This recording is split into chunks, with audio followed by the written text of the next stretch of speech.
What's up, everybody? Thank you so much for listening. I wanted to put this in the top of the show. Make sure you subscribe on Patreon, patreon.com/Brennan Tassif. Check out the merch store at brennantcomedy.com to get your ex-drinking buddy merch. Subscribe, rate, and review wherever you listen to podcasts. As always, we're coming to you live from Gotham Production Studios, and I hope you enjoy the episode. Grab me a beer and grab me a coke. We about to sit for an hour, bullshit and tell jokes. And please don't mix it up, cause he done sobered up. Brennan T Comedy on your social media feeds. And Brennan Tassif is your ex-drinking buddy. Brennan Tassif is your ex-drinking buddy. Brennan Tassif is your ex-drinking buddy.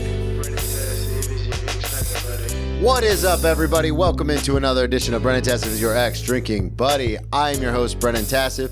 If you're new to the program, quick rundown of the show. I used to be everyone's favorite drinking buddy. It was my favorite thing to do, hang out with friends, get drunk, do drugs, get in all sorts of trouble, and then reminisce about those old stories. I am sober now, but that is still one of my favorite things to do, hang out with someone and reminisce about the crazy old days. Most weeks I'll be joined by a guest. This week is no exception. All the way from New York City, Brandon Trusso. What is up, dude? What an intro, man. What up, man? That's a great intro. That's an you. intro that makes me feel like you're not sober. That's an intro that's like, dude, no, I'm lying to everybody. I've literally watched the playback when I'm like putting together the episode, and when I'm like, all right, we're gonna start 3, 2, and then I've seen guests go, whoa, yeah, get shocked. I like it. Before we get too far into anything, plug everything up front for everybody. Social media, anything you have coming up. This will come out Monday. So social media. Let's see. I have Instagram. That's you can follow me there. It's at Brandon Trusso. It's just my name. Trusso is the last name. I do Twitter is the same, or X now. Yes, so X. I'm on X. It's like a porn star.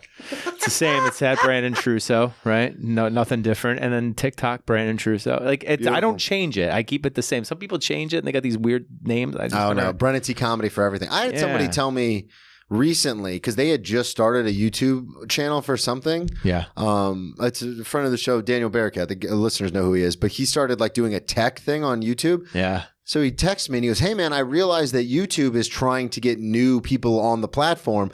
So if you just create a new handle, like a new page, it'll push it'll push people to you. And I was like, oh, that's cool. But then I went into it and I go, oh no, I can't, because I have to have the same. I have Brennan T Comedy on everything. Yeah. And I was like, I'm not going to do a different name just cause. Yeah, man. I don't know. I can't keep up with all this shit. Yeah, it's a lot. So much different. That's new Threads thing, same at Brandon Trusso. But I don't even give a shit about that. Just in case. Yeah, just in case. But I'm usually I'm at the Grizzly Pear on Tuesday, Friday, and Saturdays on McDougal. On McDougal Street. You can catch me there on the weekends. I'm at New York Comedy Club tomorrow at 10:15. But they won't know this because this comes out on Monday. But that's my week.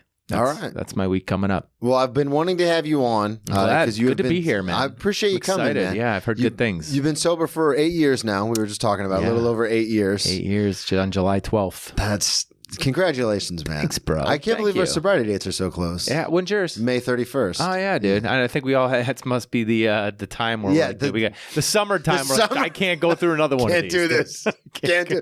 In the wintertime when you're with your family and you're hanging out and it's the holidays, you're like, this is fine. This is fine. Yeah. But in the summer when it's 100 degrees outside and you're fucking dehydrated, like sweating on yourself, you're like, dude, I can't. On a boat.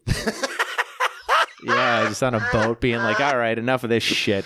I want to talk. So normally, and the listeners know this, but normally what we're going to do is I want to get to know Brandon, since it's your first time being on the show. For sure. How you got into comedy, how you got to New York, or everything like that. But definitely, like I said to you before we started recording, I like having people on who are now sober because their stories are a lot crazier most times than people who are still drinking. They sure are. There's a reason we quit, as we like to say. Right. The people who are still drinking don't like to tell the stories that they're living because it's called denial. Yeah, absolutely. So let's get into it. Are you originally from New York? I'm from Buffalo, New York originally. Okay, so you're from upstate. Bills Mafia. Hell yeah. I am sorry that they put Josh Allen on the Madden cover this year. You know what, dude? That curse has ended, I think, with Brady. It's interesting you bring that up.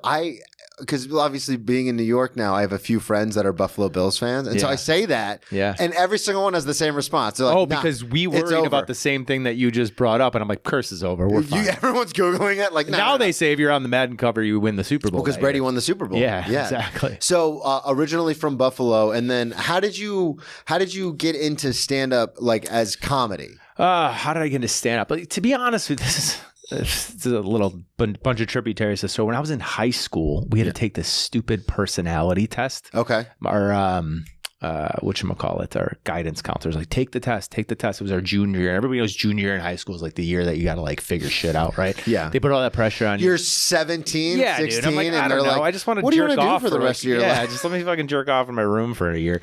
No, but I took the stupid personality test and it was funny because I was like, all right, I'm going to take it. She's like, take it seriously. You know what I mean? I was always the class clown. You know what I mean? Like, I played sports and shit like that, but I was always fucking off.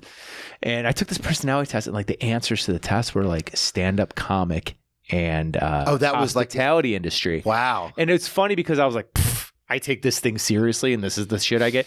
You know what I mean? And like, I've always at that time looking back, like I like stand-up comedy. Like I loved Eddie Murphy. I used to watch Andrew Dice Clay. So this is something I find interesting though, because stand-up is such a niche thing. How did you even find that? Was that through your parents? Do you have any siblings? So back in the day, I mean, I'm 42 years old. Okay. So when I was a kid, that's who was Eddie Murphy, Delirious and Wrong, Sam Kinison. Like my parents would watch that shit on HBO and they would tape it. Yeah. They would VHS tape it. I did the same thing. And I would sneak it and watch it. Okay, cool. So that's how I learned. Like, I was watching Eddie Murphy when I was younger. I was watching Andrew Dice Clay, who was filthy. Yeah. Like, he was filthy. Hickory dick. Yeah. Ow! Yeah. And it's funny because, like, he made, like, a little bit of a comeback, but it's not even like how it used to be. Yeah. He was the first stand-up comedian to ever sell at the Madison Square Garden. Yeah. And I used to, write little ideas that I had. Like, I had a composite book I would write. And then, like, as I got to, like, I think it was like 2006, 2007. I started writing, just things like the way I would say something on stage. You know what I mean? Like I wouldn't write it like a joke. Like, people think, tell me a joke. I hate when fucking people say that. But like I would just write it like that. And then this dude that my girlfriend knew, she was friends with his girlfriend. That he was like at our place one time, and he was looking through my shit, believe it or not. Yeah. He's like, oh, what's this? You write stand up? And I was like, no. I was like, I just write ideas and shit. He's like, yo, you should do an open mic sometime. Yeah. And I was like, I don't know, man. I just like to write, Mm-hmm. And he's like, well, just come check it out. And I came and checked it out. Buffalo didn't really have much going on back then. This was 2006. So you're like 22 at the time? I was 26. 25. Okay. Yeah. And I went and checked it out, and it was, as soon as I got there, I'm like, this is fucking awesome. As soon as I walked in there, I was like, I want to do this. Okay. You know what I mean? Like, I want to do it, but I was scared, right? Like, I was scared. And the person that ran it was like, hey, why don't you go up last? And I was like, I'm not fucking going up. I'm not going up ever. Fuck you. At all. Yeah. I was like, I'm like, she was pushing me though. She's like, why don't you come back? And like, I remember I told all my friends, I was like, I'm performing next week. And I wrote 5 minutes. I mean, I'm talking like, the way people think it's done. Yeah. I'm writing a set out. I'm getting anxious to hear how this goes. I'm in front of the mirror. I'm in front of holding the mirror. the hairbrush. Yeah. Yeah. Like doing my set. I'm like, this is going to fucking be awful. Do you have it in there like pause for laughter? I wrote everything out the exact way that I would do it on stage. Yeah. And you write that way. You're like, this is a laugh. I'm going to do it. And I invited maybe 35 people, and they all showed up for an open mic. So many people. For an open mic. And I filmed it, and I filmed the whole thing. And then, so I get there. Have you put this up anywhere? Please tell me you've cut it. Dude. I was just talking. Oh, you have to cut it. I was just talking to somebody about this. I know I have that tape somewhere, but it's like a little DVR tape. Yeah. I got it somewhere. You got to get it digitized. So I'll find it. But oh my God. So I'm there. That would be so good. I'm there, and I'm waiting to go up. She puts me at the end, because she knew, the lady that ran it knew I brought all these people. Yeah, and you have to keep them there. She's gonna put me last.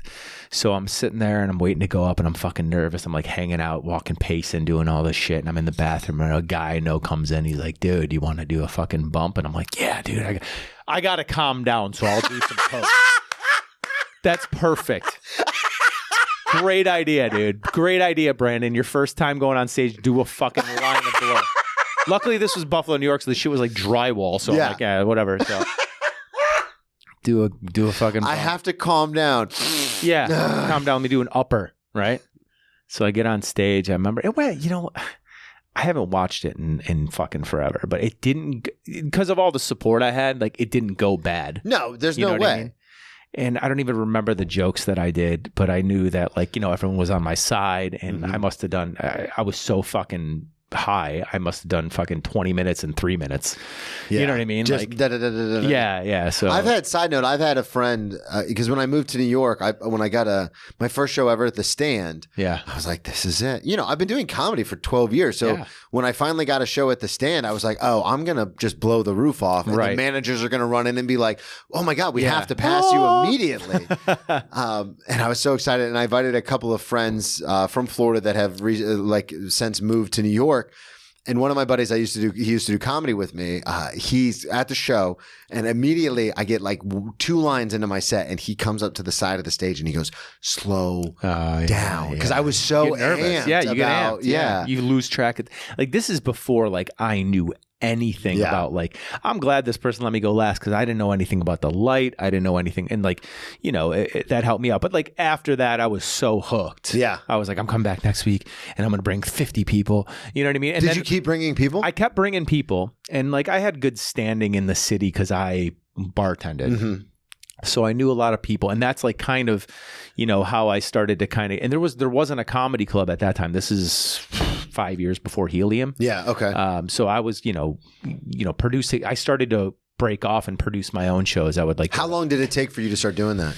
Well, I lived in Los Angeles from 07 to 09. So when I went there, I didn't really do much comedy there. There I was just doing cocaine most of the time. Is that what brought you, was like drugs and partying? Is that what brought you to LA? I went to LA because I always wanted to live there. Okay. Like out of high school, I wanted to go to Cal State, and I, got accepted there, but I never went. My mom was like, you're not going to California, you'll flunk out. So I was like, all right, cool. Thanks for the support. But no, I ended up going there. I always wanted to be there. I had an older half sister that lived there. So I made the trek. I sublet my apartment out and I drove across the country with a buddy. Yeah, I ended up living there for a year and 8 months. It was great. Don't get me wrong, I had a fucking amazing time. Were you bartending and just like bartending partying? Down there? I was doing, I got this job at this, we played softball like year round there. And one of my buddies who was from Buffalo, was like, oh, come play softball with us. And the league that they were in was with this online advertising agency. Like it was their office, right? Yeah. And the dude that, the vice president was on the team. Yeah. And this is dude, so like fucking Mad Men. Dude, this is so funny because I just remembering this story now. So we play softball together, and of course these guys were all like fucking partying. Yeah. They're like young LA kids, you know what I mean? This guy must have been. Yeah, they work in advertising. At the time, he's 43, 45 years old, you know what I mean? And like we're all playing softball, and we'd all go out afterwards, and I'm like, yo, let's get some fucking shit. You know what I mean? Let's party, let's get a bag, And this guy's like, yeah, you're down? This kid's down? He's like, I love this fucking guy. I'm like, I'll pay for it. You know what I mean? So I'm like getting these guys Coke, and I had like a really good connect in California. So I'm like partying with these guys, and like, it was funny because like that was like half the season. And I remember like being like, dude, like, I'm bartending, like I'd like to do something a little bit different. And this dude was like, yo, his name was Gabe. He's like, yo, why don't you call me on Monday? He's like, I got an independent contractor position that I want to do for our lead generation division. And I was like, I don't know what the fuck any of that means, but sure. You're speaking Chinese, man. I'll call you Monday. So I call him Monday, and we end up like I come in, and they're doing this like little office. It's like typical, like you would think of like, like a Google office. Yeah. Like it's like fun. Like there's, there's a ping pong table and foosball, snacks, everything. It's great, right? I'm like, yeah, I can get down with this. So I go meet with the guy, and he's telling me, he's like, listen, all you're going to be doing is sit in front of a computer for like an hour and a half, just clicking incorrect domain names. Just every time you find an incorrect one, click it. You can throw your AirPods in, say it before AirPods. Throw your headphones in, click whatever you see that's wrong. Boom. You're, that's done. $45 an hour. I was like, okay, cool. Yeah. So I did that for like maybe like 6 months. That job ended up expiring. You know what I'm saying? So then the guy was like, hey, we actually want to expand our online lead generation. He's like, would you be interested in working with this guy, Kevin? And we'll have 2 interns underneath you guys, and Kevin will teach you the ropes. And I was like, yeah. So I want to ask you this because as someone who's worked in the service industry for 20 years, going from bartending to sitting in an office at a computer, was that a culture shock for you, or did you enjoy it? I had no idea what the fuck I was doing. But how did did you like it? It was great because I knew these guys. Yeah, okay. And I'm in LA and I'm driving to work every single day. And the office was in El Segundo. And it's actual office hours. Office hours. Yeah. We're playing softball after. We're going to happy hour after. I'm like, dude, I'm 26 years old. I'm like, this is I'm a fucking LA socialite. You know what I mean? That's how I'm thinking of it. Okay, because I only worked ever one office job. I did it for 3 months, and I was like, oh, I can't fucking stand this. Dude, I'm telling people, I'm like, dude, I'm on a fucking online advertising agency. I'm talking, I'm with the firm. So they hired me for this position. They gave me a company credit card. Damn. Yeah, they're paying me $125,000 a year. Damn. They loved you. Just because I did coke with the fucking vice president, right? So I'm working with this guy, Kevin, who doesn't even, this guy, nice guy, but biggest fuck up ever. Right. Every day I would show up for work. He wouldn't be there. He'd be fucking an hour late. I'd have these 2 interns from UCLA working underneath me. Hey, what do you think? What are we doing today? I'm like, I have no fucking idea. Oh, because Kevin was supposed to show you the ropes. Kevin was supposed to show me the ropes.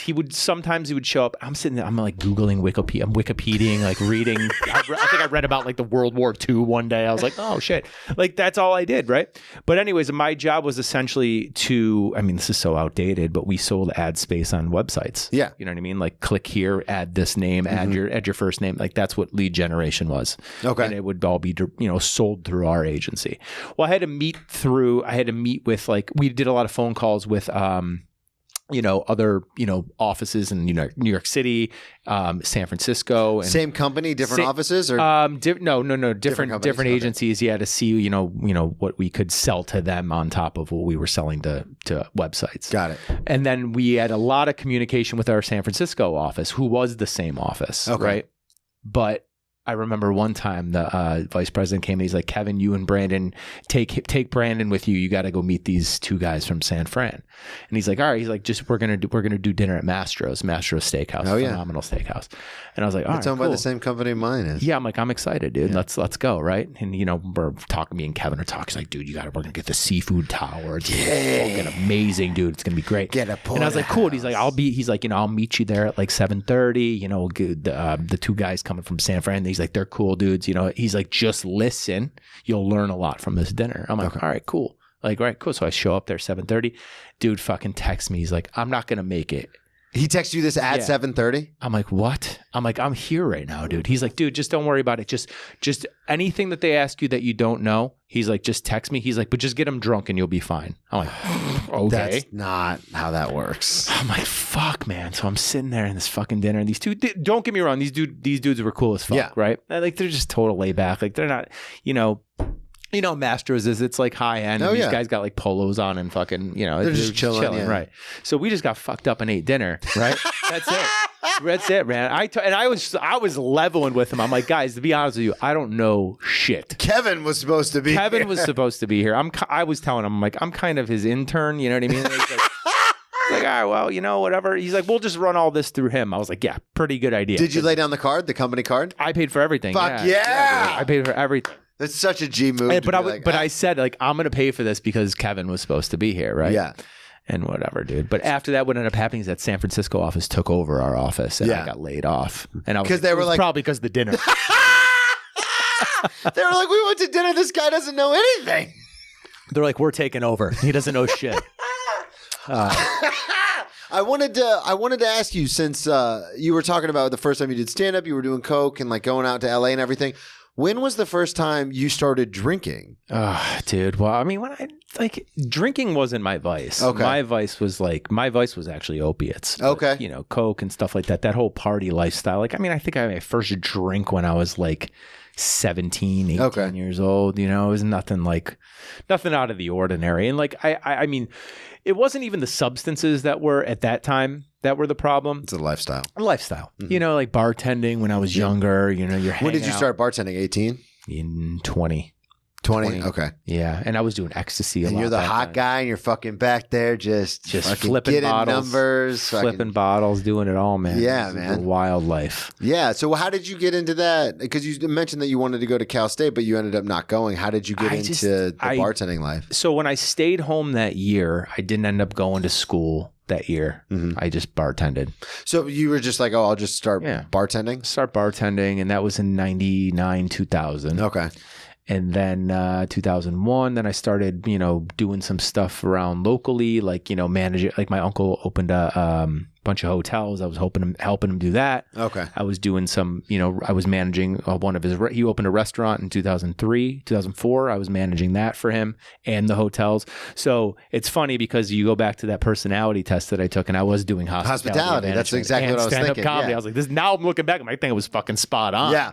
Well, that's the thing is it's such a transferable skill.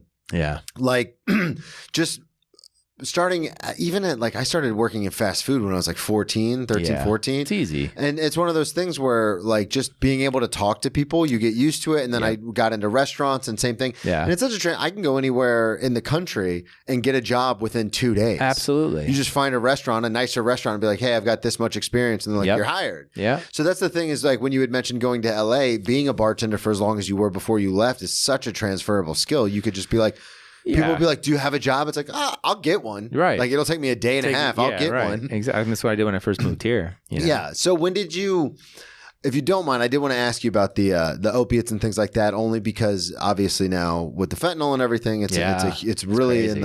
It's in the news all the time. How did you even get introduced to that? Was that again through the bartending lifestyle, or that wasn't through the bartending lifestyle? I think the opiates came through. I had like a fucking a minor back procedure when I was younger, and like they prescribed me Lortab. And I didn't even like use it really, What ended up happening is like a year after that, I had my wisdom teeth were coming in. Okay. And my dentist is like, oh, you don't need to get them removed. And I was like, all right, cool. Cause you're always fearful of I'm always fearful of dental shit. Oh yeah, me too. So I just let it go. And he's like, they're coming in straight. They took x-rays. You don't have to worry about it. And I remember just like every other month or every couple weeks, it would bother me. One side would hurt and then the other side would hurt. And I was taking Motrin and that didn't help. Yeah. And it was really frustrating. How old were you when this happened? This must have been, I was like 22, 23 maybe. Yeah. And I was like, damn, bro, this is so fucking aggravating. Like to the point where you can't sleep, you're fucking frustrated, and then like, I remember I was like, oh, I have those pain pills. And I remember I took it and I was like, I took a half and I was like, oh, okay, good. That actually worked. And I like fell asleep and I woke up high. And I was like, dude, these are great, And I had to be but I was like careful with them for a while. I don't start off abusing something, right? And then I ended up we're different people that way. Yeah, I know, man. And then I ended up going out one night and I forgot that I took one. Yeah. You know what I'm saying? Because I took it during the day. And your body is used to it, so you don't feel high. I know exactly what you're saying. Two drinks and I was like, yo. This is what everyone's been missing. We got to tell people about this. This is good stuff. And I think I just fell asleep. We have to tell people about this is good stuff. I don't know why they keep telling people to not do this. This is great. It's what is and that? Then you mixed, and then I started that. Then I stopped doing them for a little bit because you get scared. Yeah. And then I remember somebody told me like, dude, if you're fucking hungover, just pop a fucking Vicodin. And I was like, okay. And I was like hungover. I was like, dude, the hangovers don't even exist anymore. I used to do Adderall before work. Oh yeah. Because I worked in restaurants. So Poor like you had to man's be Coke. like, you had to be like ready. And I remember I used to get just shit housed. And then I'd wake up and I'd be so hungover and so like half drunk. Gone. Taking Adderall. And I'm like, oh, I feel great. Yeah. You guys ready? I'm ready. Are you ready? Let's go. Everyone's like, eat something greasy. I was like, I don't need to do that, dude. I just crush this little thing up right here and snort it. And boom. That's when I started to, get into that. And it was peaks and valleys about how bad it used to get. And I mean, at one point I was up, and that's how it got into like other things for me. Because at one point I was up to taking like 22, 24 pills a day. Holy shit. Of Lortab. And that's like 500 milligrams. You know what I'm saying? Like, or 800 milligrams of it. And then, which is terrible for you. Especially your liver and everything. Because the oxy started to come about and then those were harder to get. They were more expensive. You know what I mean? And I remember a dude telling me, he's like, dude, if you're doing that stuff, man, why don't you just start getting heroin?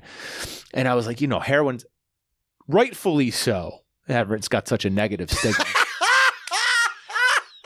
But I will tell people it's the same fucking thing. It's the same. So I had a doctor, my psychoneurologist once tell me, he goes, I should prescribe you Adderall because you have ADHD. And I go, what is that? And he goes, literally, it's the same molecular makeup as speed. Yeah. And I said, oh, is that common? He goes, yeah. Oxycontin is the same molecular makeup of heroin. Yep. This is speed. He was going through all these different prescription drugs that are literally the same thing as the street drug. It's wild. They just move a couple things around, put it into a pill, and give it a different name. There you go, dude. And then that's what ended up happening. So I started going to this buddy of mine, and I started getting little bundles of heroin from him. And I tell people, I'm just like, oh, did you shoot it? And I was like, no, I didn't. But I said I would have. Because what ended up happening, I started snorting heroin. And I remember one time I had like one bundle left, and my buddy was like, oh, you got to smoke it. It's a different high. And I did, and I didn't like that high. Oh, and so I was pissed. Yeah. And I remember someone being like, yo, dude, once you start shooting, it's a whole new game. And I remember being like so afraid of that. But if I would have stuck on that path, I 100% would have. What happened? What ended up? I mean, like, dude, well, I mean, I OD'd before. You know, I OD'd a couple times. I OD'd the one time, actually not funny story, but I guess there's some humor to it. That's what we do. I was at my apartment, and I lived with a buddy of mine, and he was gone, and we used to just. Is this LA or New York? This is Buffalo. Okay. And we had like, he was dealing a little bit at the time, and he just would leave a plate of Coke out, and we would just do Coke. That's so courteous. Have like Coke, and then fucking like lines of like Oxy out. Just like the Sebastian Maniscalco joke. The Senka, get the Senka. It's crazy, bro. Like and then we just play video games all night. Coke video games. And you're like, dude, this game is insane. And you're like not even playing because your mind is just going fucking so fast. Anyways, he left with his girlfriend, and I'm sitting there, and I'm just going back and forth, and I just start to fucking like panic. My heart starts going, right? Yeah. And the next thing I remember is I'm in an ambulance. Oh shit. Yeah. And so everyone's gone. You're just what would end up happening, like rewind, is I fucking pass out. Yeah. And my roommate comes back. Okay. Calls the ambulance. Get in the ambulance. They take me in the ambulance. Whatever they gave me got me back to consciousness there, like immediately. Narcan. At the time, I think it's Narcan. Yeah, that wasn't a popular thing, but no, I didn't know what it was back then. But we know what it is now. We do. Yeah, they give it away for free. They do on the subway. You've seen the? No, dude, it's crazy. But I remember the guy like coming to, and the guy's like, Brandon, you're gonna be fine. You're gonna be fine. Like whatever. And I was like, because I asked him. I said, am I gonna die? And he's like, you did. He's like, but you're going to be fine, like whatever. And I was like, oh, that's so heavy. I can't remember what I asked him. And he goes, you're going to be fine. He's like, but I remember you sold us our furniture when you worked at Raymore and Flanagan. I was like, cool. Awesome, dude. I remember thinking that in my fucking overdosed consciousness. You're just like, cool, dude. I wanted to be like, were you happy? You know what I mean? Like, is it comfortable? Because I don't fucking remember you at all, dude. Yeah. I worked there for like 2 years when I was in my early 20s. I cannot believe that. What is that feeling? Obviously, if you don't remember. You don't know anything. But like when someone's like, well, you did die, but you're going to be fine now. Like, did that hit you? Or were you just kind of like, oh, thank God? You would think that would be your rock bottom, but that's how much like addiction gets you. I mean, you know, bro. Like, I know, you're like, that's, and then I think like I took like some, like I said, peaks and valleys, and I took some time away from it. I was like, dude, you can't. And then you just fall back into it because you're hungover again. And that's why they say people are like, you got to give everything up. The first time I got alcohol poisoning was in college. Yeah. I literally was rushed to the hospital by a buddy. I was throwing up bile and stomach acid, and I got out like 8 hours later and started drinking that night. Right, dude. The second time I took 4 days off and stared drinking after. I was like, I need to take some time. I took about a week off, and then I started drinking again. Second time. This is alcohol. This isn't like I threw up. This is like in the hospital, IVs, like you're dying, your liver shutting down. You're younger. Yeah.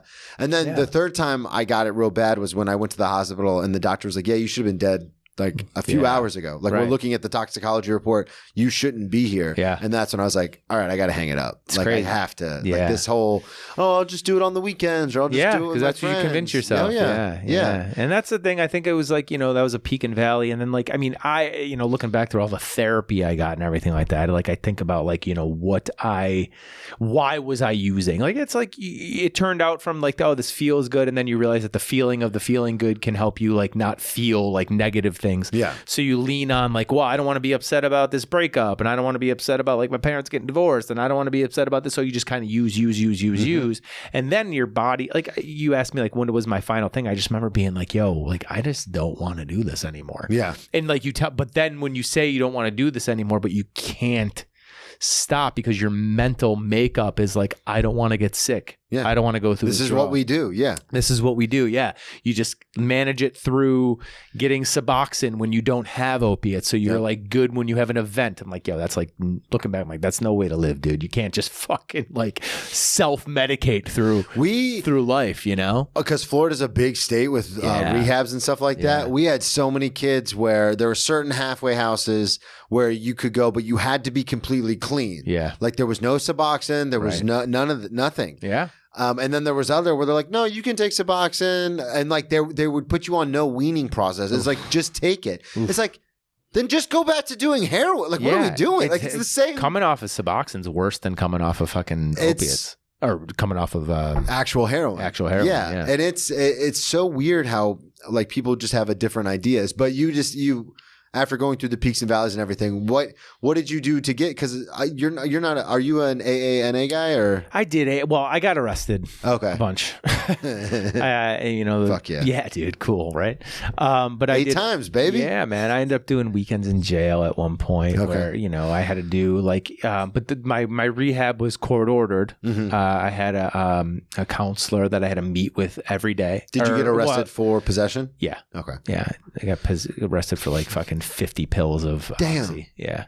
And these cops hooked me the fuck up though, dude. They did. They were like, they only charged me for 4. They stupidly, when they towed my car, they bundled the rest up and put it back in the glove compartment. They only charged me for 4 pills. Yeah. But when I got my car back, I was like, cool. I still got fucking 47 pills. Thanks, guys.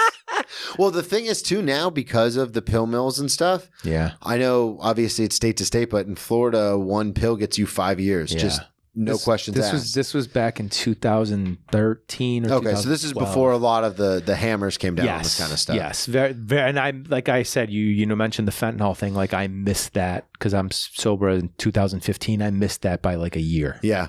And because it's a real, like we know people, comics that have passed away from it and stuff, and just friends. And it's like, I had a buddy of mine, and I've mentioned it before. He's the one I dedicated the 1-person show to. And this is going to sound kind of fucked, but you'll understand, and I'm sure a lot of the listeners will, but was a veteran heroin user. Mm-hmm. Been doing it for a long time, knew exactly what to do, how much to do.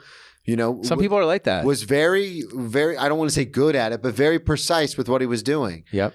Died. One mistake. One fentanyl. Yeah. That's all it takes. Getting your bag from somewhere you don't normally get it from, or they got it from someone they don't normally get it from, and he was out. I was like, you got to be fucking kidding me, man. I know. This guy's been doing this for 10 years, and then just one little fucking thing.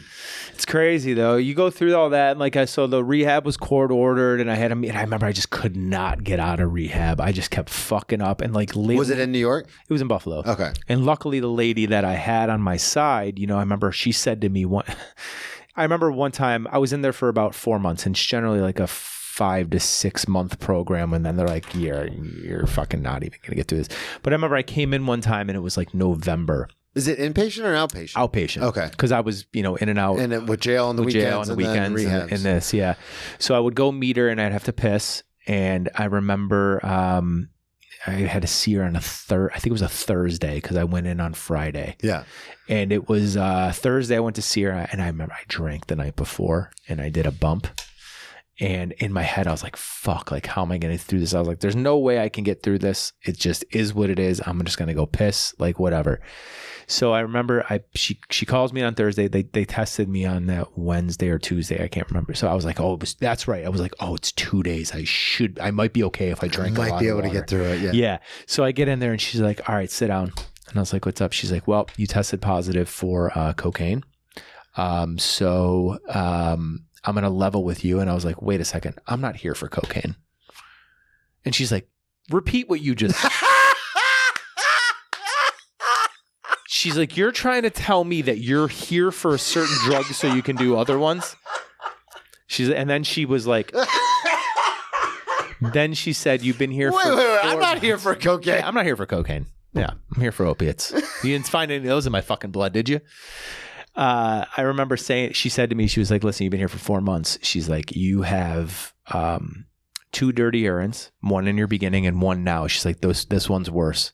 She's like, I'm going to be honest with you right now. I could send your ass right to inpatient. She's like, you will be there for Christmas. You'll miss it with your family. You'll miss all that shit. Oh, shit. And when she said that, I was like, that's not going to happen to me. I'm like, I'm not going to let that happen to me. So there was a little bit of like, ego on my side, along with like, let me just give this a shot. And that's when I started to like give rehab a shot and like pay attention to the things that they were saying. And I think within like a month and a half, I was out of there. Oh shit! I was out of it. So you just turned it on and turned it on, and I was out because they don't. You have to think of how the system works, which is fucked.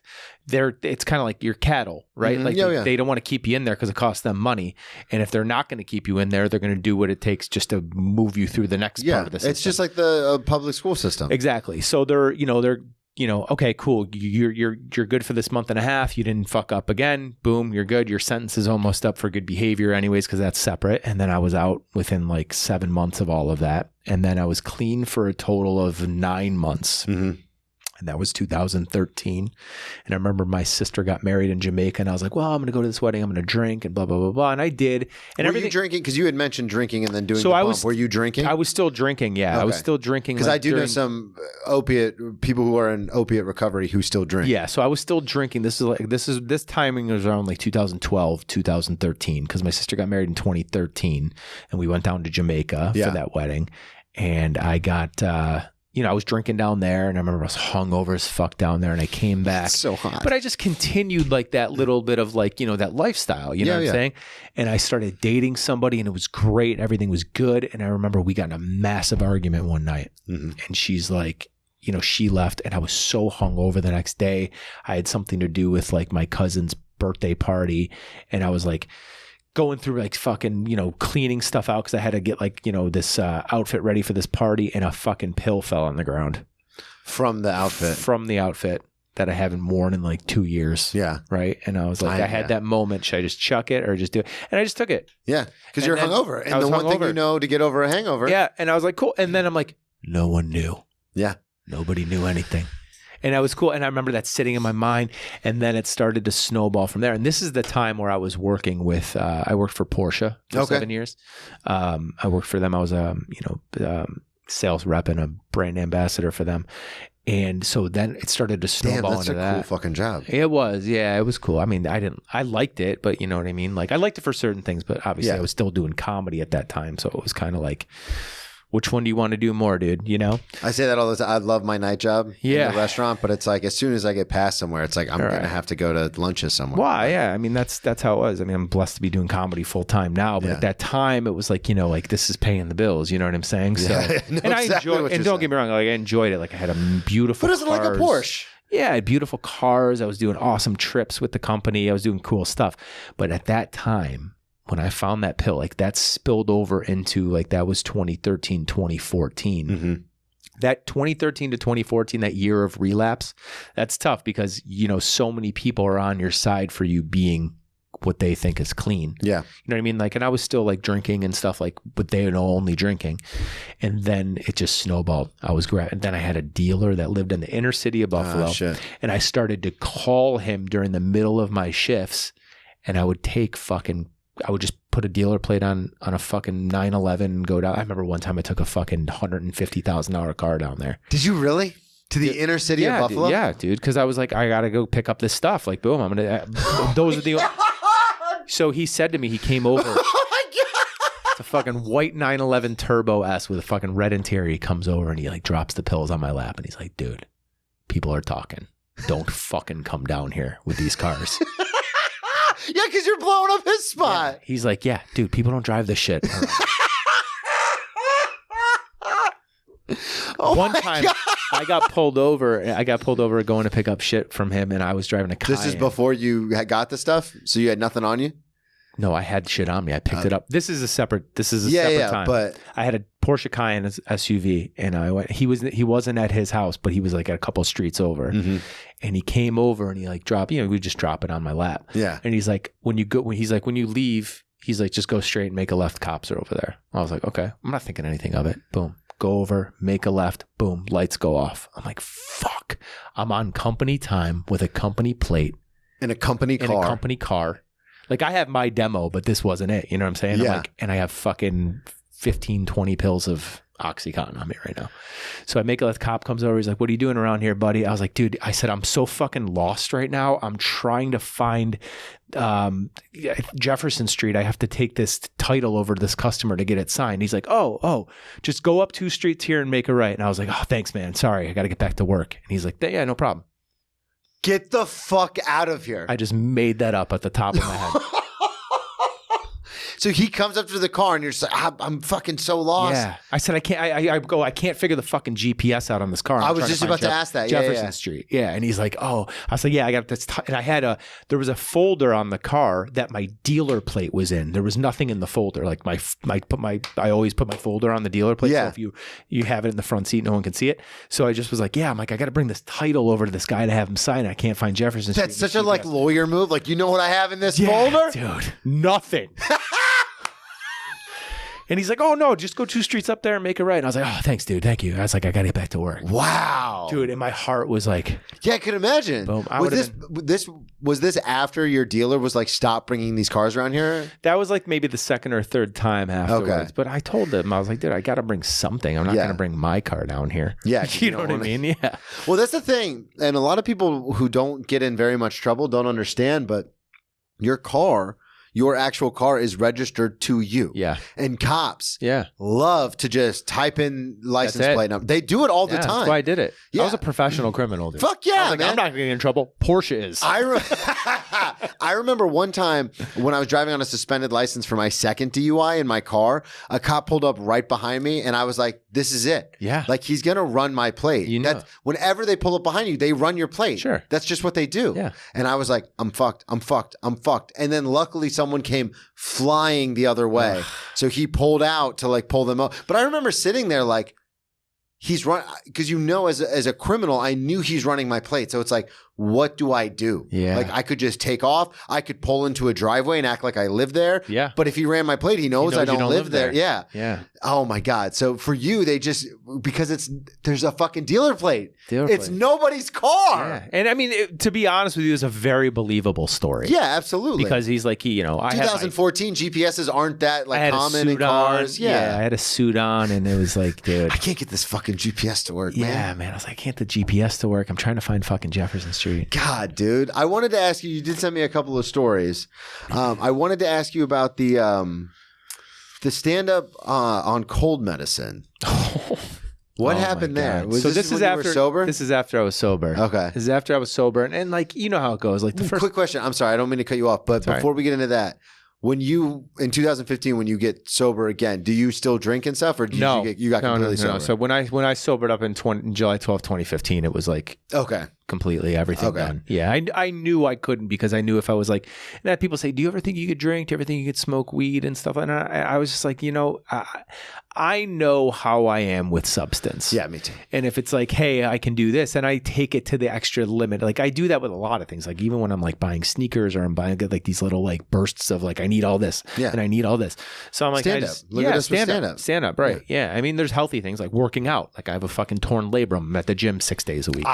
I just had this conversation with Daniel, the co-host of the other podcast, Daniel Torado, very funny comic, because I was like, I have an addictive personality. Yeah. Like I go to the gym too much. And he goes, yeah, but that's healthy. And I go, not the way I do it. Yeah, I have to sick check and like myself. I have to. I will wake up and be like, throwing up from the flu, and it's like, well, I still have to go to the gym. And it's like, no, you need to rest. Yeah. It's like, no, I have to go. My mom saw one of my Facebook posts. She's like, why are you doing fucking pull-ups with a torn labrum? Yeah. I was like, oh well, I'm like, you're right, I'm an idiot. Yeah, you know what I mean? Like we're addicts, man. Yeah. So what happened with the cold medicine? So this was like 2017. Okay. It was like a couple years into sobriety, maybe a year and a half into sobriety. And I was like, you're on that pink cloud and you're like doing things to hold yourself accountable. So a lot of people knew that like I was sober. I was very proud of it. You wear it like a badge of honor. Absolutely. And I still do, but like not as in your face. Yeah. But anyways, I was booked at Helium for a showcase. And I remember, was it a showcase? No, it was a corporate event. Okay. Oh, and God. It was a corporate event with the people from Helium. And I was like fucking like just not feeling well, man. I was like, I had a cold or some shit. Yeah. Sinus infection, something along those lines. And I just remember like I worked all day because I was still working with Porsche. Worked all day, came home. I remember just laying in bed. I'm like, I got to cancel. But it's, how it is in Buffalo, man. Like even in Florida, I'm sure like when you have a spot Like you'll do. It's comedy. Yeah. Yeah. Like, I'll call in sick. Region doesn't matter. Like I'll call in sick to Portia. Yeah. But I'm gonna go do this fucking show. Yeah. And I was sick. Like it was legit sick. And I remember I took during the day I took a Dayquil early, and you know how that makes you feel. I don't know who the fuck is putting these. I don't know who's in charge of it, but yeah, whoever's in charge of there does not know what these things do to you. Because I took one, and I remember just like you're zoned the fuck. You're awake, but you're out. Like someone's like, "Can I test drive this?" I'm like, "Just fucking take it, dude." Do you want it? Yeah, I don't care. The dealer plate's on it. Yeah.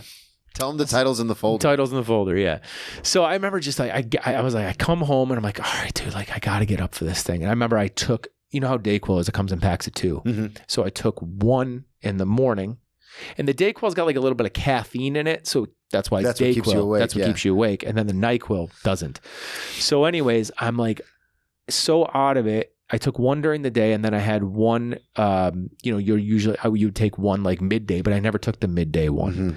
So I was like, all right, I'm gonna take this other one, get in the shower, get ready, head to the club. Took that one, and then I took one more before I went into the club. So because I thought I spaced it out. Yeah. You know what I mean? Like I spaced it out, 45 minutes? So I'm in there. That's enough time. I go in there, and luckily I'm going second on the show, and it's a corporate event for all the bookers at Helium. I remember, I can't wait to talk to my buddy Sean is the GM over there. I'm going to fucking remind him of this story. And I go up there and I like do my set. It wasn't the fact that I did bad on the show or anything like that. I did good. I did fine, you know. It was afterwards when I'm sitting at the bar talking to all these people, because you have to network. You have to talk network. to them. Yeah, I'm networking with all these bookers after the show, and like my buddy Cody comes over and he's like, "Dude, are you doing drugs again?" I was like, "No, why?" He's like, "You're talking 100 miles a minute, dude. You're just manic." Yeah, you won't stop talking." And I was like, "Oh, dude, no." I was like, "I feel fucking crazy right now, dude." I was like, "I took Dayquil." I was like, "But I took 2 by accident." And he's like, "Dude, calm the fuck down." He's like, "Your eyes are bugging out of your head. You haven't stopped talking in the last fucking 45 minutes. He's like, "That lady over there is wondering if you're on coke." I was like, "No, I swear to God, I'm not on coke." And it's funny because even if I was, I'm not here for coke. Yeah, right. And I'm like thinking about this whole thing. Like, I remember like at that time, like my sister and brother-in-law, they were really concerned. Like they were drug testing me randomly. Oh, really? And I remember I said to him, I was like, "Dude, if you don't believe me, you can have my sister drug test me." You know what I mean? I was like, so what prompted that? Because that is something that has been brought to my attention that other people have done. I've been on my own since I was 17. So if someone in my family said that, I'd be like, "Who are you?" My sister and me and my sister are like super close. Okay. My brother-in-law, like we're all super close family, And I remember when I had like an intervention back in 2013, my sister, my brother-in-law, like my couple best friends, like they were all involved. So like they were all on my side for it. Yeah. Then after the relapse, my parents didn't know about the relapse, but my sister and brother-in-law did. Okay. And they were just concerned, and she was like, "I'm not going to tell mom and dad about this because I don't want them, they got their own shit going on." Mm-hmm. She's like, "But this is what you're going to do." She's like, "We're going to find you a therapist that like I'll help you find," because my sister is mental health. She's a licensed mental health counselor. Oh, okay. At the time before she owned her own practice. She's like, "I'll help you find somebody through my network." And she's like, "We're going to drug test you randomly." I was like, "That's fine." Okay, so you agreed. You were of course. Yeah. At that, because you want to be done. You're like, "I don't want to fuck up anymore." And I was like, it's a good way to hold you accountable. And another way too, it was like I wanted to give. I'm so close with them. I wanted to give them peace of mind. Yeah, like absolutely. Even if I came home, when I go home to visit, if they were like, "Hey, there's a piss test in the bathroom. Do you mind doing it for us for our peace of mind?" I'm not going to give them shit for that. Yeah. Like, okay. Yeah, of course. That's good on you because I know, we all know those people that we've met, be it the program or in rehabs or just halfway houses or wherever, where I know plenty of people where they would like be like, "Go fuck yourself." Yeah. Well, it's also too, it's like, what do I have to hide? Yeah. That's another weird thing too, is because just in my family, I couldn't see, I love my sisters, but I just couldn't see them like doing that because I think everyone's kind of got their own thing going on. Sure. So I hats off to your sister for being like, "No, we're in this together." Well, like I'm absolutely worried about you. Yeah, brother and sister. I mean, we were super close. It's funny too. My sister's going to listen and be like, "Fuck you." Yeah, fuck you, Brennan. No, but it's funny that you say that because it's like you have this I'm like, test me whenever you want. I know I'm not fucking up. So I got nothing to worry about. It's funny though. Every time you pee, you're like, "Did I?" Like, Dude, I had a breathalyzer in my car for my second DUI, and I remember this is when I got the breathalyzer in the car like the beginning of May, and I got sober May 31st, and I remember I would go out to eat and be like, is there wine in this sauce? Yeah. And they're like, yeah, but we cook it off. And I go, I don't know if the breathalyzer will read it or not. You get nervous about that shit. shit. So nervous. Dude, I got pulled over one time, and it's funny because every time there's a cop behind you, it doesn't matter. You're like, did I kill someone in the trunk? I forgot about it. Like, you know, you're like, did I do something wrong? All the time. And this is when I still lived in Buffalo, and this is maybe like 2 years into sobriety, like haven't touched anything in 2 years. And I was at my buddy's house. We were just hanging out, and I lived in the city for a long time. He still lived in the suburbs. Okay. And I've been at this kid's house 100 times in my life. Mm-hmm. That neighborhood that they live in, like I grew up in, like playing in that neighborhood, meeting them out, like fucking off. Yeah. Amherst is the little town. Amherst. Oh, yeah, I know. So I would be in that town all the time, right? Leave his house at like, it was 2 a.m. because we were watching a Monday Night Football, and then we hung out and like whatever. So it was a Monday, dead, driving home. Nothing's going on. Driving back to the city, turn out of his street, head down because the highway's maybe about 1.5 miles up. Lights go off. The reason why I get pulled over, I didn't have my directional on when I turned out. And I'm like, motherfucker. Now, I'm not scared at all because I'm like, wasn't drinking. Wasn't doing drugs, been sober for 2 years. Only thing this guy can do is give me I wasn't speeding. The only thing this guy can do is give me a ticket for not my directional. I knew I did that right off the top. As soon as the lights go off, you're right. Fuck. Cop gets out of the car, comes over. He's like, license and registration. I was like, here you go, man. He's like, where are you coming from? I was like, I'm coming from my buddy Scott's house. He's like, what were you doing? I was like, we were just watching the game, heading home right now. How much did you have to drink? Nothing. He's like, how much did you have to drink? I was like, nothing, dude. I haven't had anything to drink in 2 years. Yeah. Right. And he's like looking at me. He's got the light in the car and like whatever. Now this is Amherst. Like I grew up in this neighborhood. Yeah. You know, he pulled my plate, so he knows who I am. Yeah. I don't know him, but he knows my name. Right. And I'm like, nothing, dude. And he's like, step out of the car. I was like, for what? He's like, just step out of the car. And I was like, I step out of the car, and he's like, got the light like right in my face. And he's like, what street does your buddy live on? I know the street that this kid lives on. I just couldn't think of it. I was like, dude, I'm like, officer, I was like, I've been to this kid's house 100 times. I'm like, the name is fucking escaping me, right? And he's like, all right, let's go. He's like, let's have you walk this line. And I'm acing the fucking of course sobriety test. Like, dude, I was like, you want me to do it backwards? Or like picking that letter in the alphabet. I'll do it from there. Like, you want me to do it backwards? I'll do it. Like, I'm like, I didn't have a drink. I was like, you want to breathalyze me? I'll fucking do it, you know? And as this guy's just fucking with me, he's like a young gun cop. I can tell. You know what I mean? I fucking hate it. He's positive that you've done something. Some drugs, some drink, because I couldn't remember the name of the street, you know? And I think him pulling you over at 2 a.m, just he's like, oh, this guy's on something. Sure. So anyways, as he's doing that, fucking lights come by. Another cop turns around, comes over. Are you fucking Officer Gray? He's like, Trusso, what are you doing? Oh, so I was like, this guy's fucking with me, Officer Greg. I knew him. I was like, this guy's fucking with me.